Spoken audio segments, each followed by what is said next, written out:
Alors frères et sœurs, on poursuit ce chemin dans notre temps pascal. On a déjà passé la moitié du temps pascal. Ça vous réjouit? C'est marrant parce que quand je dis on a passé la moitié du carême, la réaction n'est pas la même. Et la moitié du temps pascal dit « Ah, il va falloir commencer à refermer les placards, tout ça là. » Voilà, c'était cette semaine, au milieu de la semaine, nous avons passé la moitié. Et donc derrière, c'est aussi comme un point de vigilance pour le carême, où est-ce qu'on en est dans nos temps de conversion. On pourrait dire où est-ce que j'en suis dans ma vie avec le ressuscité. Et on aperçoit en tout cas, j'espère que vous l'apercevez, ce chemin que l'on vit dans tout ce temps de Pâques. Au début, on est centré, pendant 3 dimanches, on a eu les textes de la résurrection du Christ. On a été marqué par ce tombeau vide avec Jean qui courait au tombeau, qui voit le linge et qui rentre dans la foi, cette foi sans voir.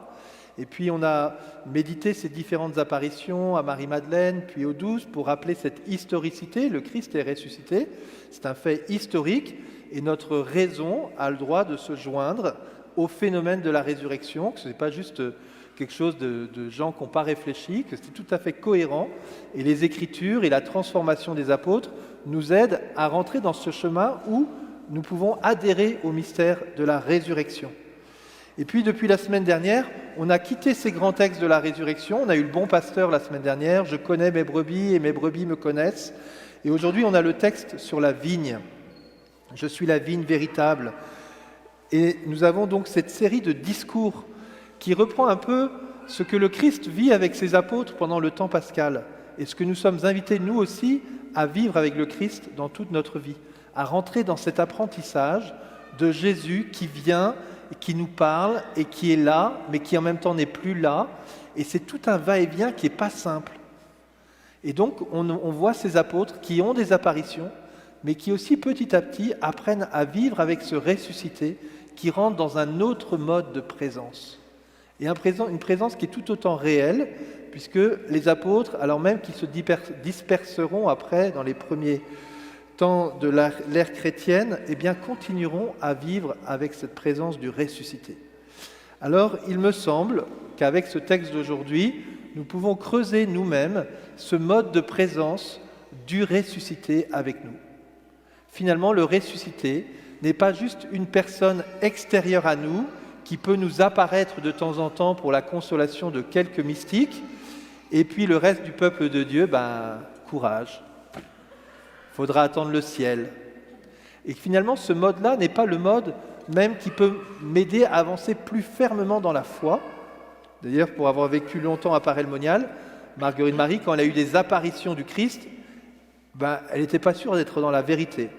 Elle disait, est-ce que je ne suis pas dans l'illusion? Est-ce que c'est pas le démon qui me trompe? Vous voyez? Donc si votre but de votre vie, c'est d'avoir une apparition, c'est peut-être un leurre.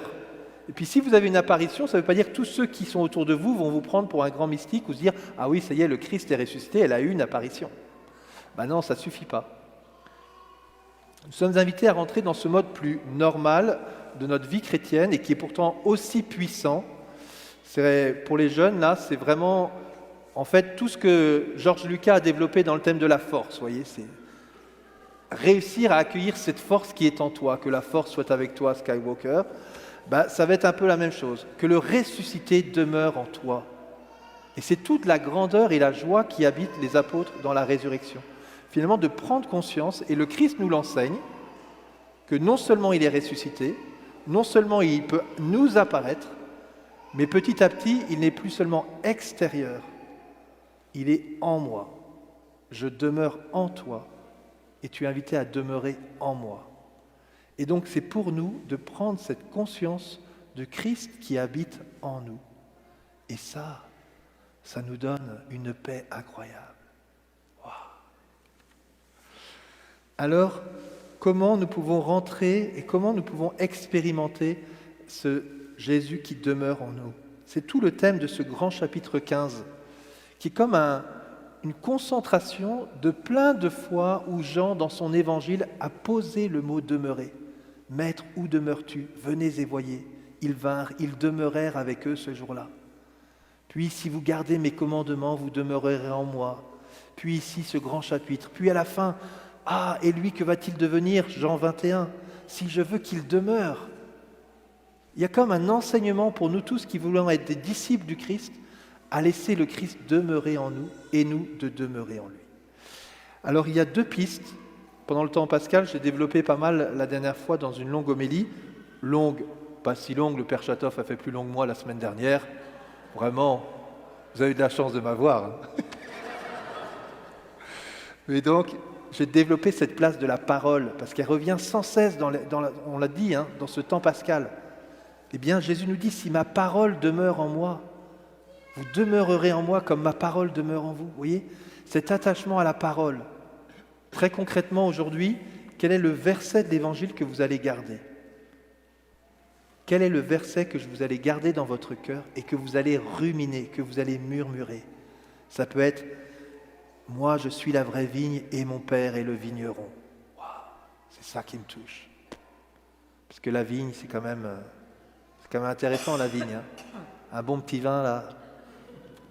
Vous voyez ? Je vais y revenir tout à l'heure, si je n'oublie pas. Donc, demeurez en moi. Et pour cela, passez par le chemin de la parole. Je reçois la parole, je la murmure. Et Seigneur, tu habites en moi. Le mystère du baptême fait que le Christ habite en nous. Et nous sommes invités à habiter en lui. Et vous voyez, d'une certaine manière, je n'ai pas grand-chose à dire. Je vous invite juste à rentrer dans ce mystère. Prendre conscience, c'est juste ça on retient de notre homélie aujourd'hui. Prendre conscience, Seigneur, que tu qui es ressuscité, tu es vivant. Je n'ai pas à te chercher à l'extérieur de moi. Tu es en moi. C'est la grande expérience d'Augustin. Tard, je t'ai aimé, je t'ai longtemps cherché à l'extérieur, alors que tu étais en moi. Et ça peut être même un danger pour nous qui sommes croyants et qui venons ici à la messe. Je viens rencontrer Jésus et je viens l'adorer. Et Jésus, tu es face à moi. Oui, je suis face à toi, mais pour demeurer en toi. Pour que quand tu sors, tu ailles dans la paix du Christ. Car je ne suis plus seulement sur l'autel, je suis en toi. Ah oui, mais physiquement, Seigneur, ah oui, je t'ai digéré là. Ben oui, justement, je peux prendre toute la place là maintenant. Et notre défi, c'est de sortir et de continuer à prendre conscience que Dieu est là. Vous voyez, donc on a ces 2 tables, à chaque fois que l'on vient dans l'Église, de la parole et de l'Eucharistie, qui vont nous nourrir pour que le Christ soit en nous et pour qu'on puisse demeurer en lui. Alors, demandons cette grâce, et je vous propose pour le faire et pour prendre conscience de cette grâce que le Christ demeure en nous, cette conscience que le Christ demeure en nous, de reprendre ce thème qui revient aussi en même temps que la parole dans tout le temps en pascal, c'est de murmurer le nom de Jésus. C'est par le nom de Jésus. On l'avait la semaine dernière. Je connais mes brebis me connaissent par le nom de Jésus. Vous murmurez le nom de Jésus, comme un acte pour dire Jésus, en te murmurant Jésus. En fait, Jésus, tu es là en moi et je peux te chercher au fond de moi. Et j'ose murmurer ce nom de Jésus, qui est une grande profession de foi.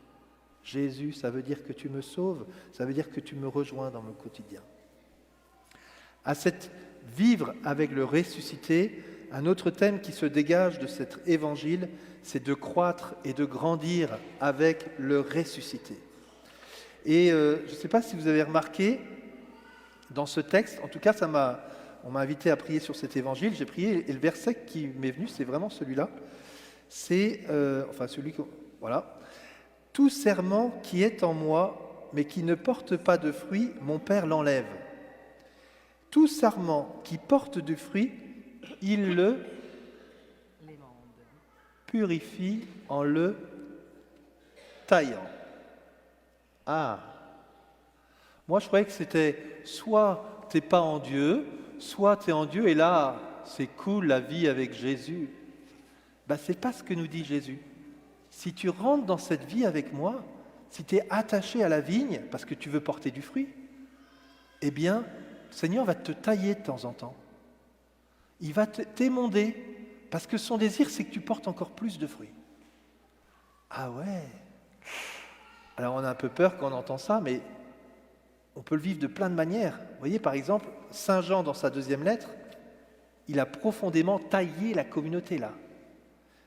Mais il l'a fait avec une douceur extraordinaire. La douceur du vieux Jean qui écrit sa lettre, qui est le fruit d'une longue expérience avec Dieu et qui dit « Petits enfants, N'aimons pas en parole, ni par des discours, mais par des actes et en vérité. Et là, par cette parole, il nous remet devant l'essentiel de ce que nous voulons vivre. Celui qui garde ses commandements demeure en Dieu et Dieu demeure en lui. Ces simples paroles sont là pour me dire « Ah mais Seigneur, je voudrais vraiment rechoisir ces commandements, rechoisir cette vie de fils par rapport à toi qui es mon Père. » Donc, finalement, rentrer et grandir dans cette vie avec le Seigneur, croître pour porter du bon fruit. Vous voyez, à la première saison des vignes, en France, on sort le Beaujolais nouveau. C'est un événement commercial, on fait du vin avec du raisin. Bon, on a vendu du Beaujolais nouveau. On ne peut pas vraiment dire que ce soit le sommet du bon vin. Mais c'est un jeune vin, quoi. Et puis, si on laisse bien travailler ce vin, si on lui laisse prendre de la maturité, eh bien, on peut avoir d'autres Beaujolais. Alors, excusez-moi, j'ai passé 8 ans en Bourgogne, parler d'un Beaujolais qu'on a vécu en Bourgogne, c'est un peu scandaleux. Mais voilà, il y a des bons vins qui se font à travers le temps. Dans l'Écriture, aujourd'hui, on a cela. On a le jeune Saul. Le jeune Saul, eh bien, il vient de se convertir. Super, il s'est converti. Ben ouais, mais il se convertit, mais la communauté, ça se passe quand même pas... On a un peu peur quand même, hein. Parce qu'il est converti qu'on est détendu avec celui-là. Et puis Saul n'est pas encore le bon vieux Saul, le bon vieux Paul, qui dans sa première lettre à Timothée va dire « J'ai mené le bon combat, je suis allé jusqu'au bout, j'ai gardé la foi », et qui nous encourage dans tout ce chemin-là. Et comme je le disais, dans la deuxième lecture, on a celui qui est au bout de son chemin, Saint Jean, qui va transmettre le cœur de ce qu'il a vécu avec le Christ, de cette communion avec Jésus, qui passe par cette... Il s'est laissé purifier tout au long de sa vie.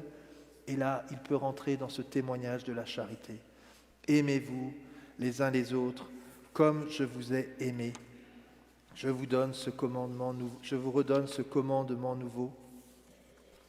Donc, frères et sœurs, entrons dans cette joie de nous laisser purifier nous aussi. Nous sommes rarement au bout du chemin.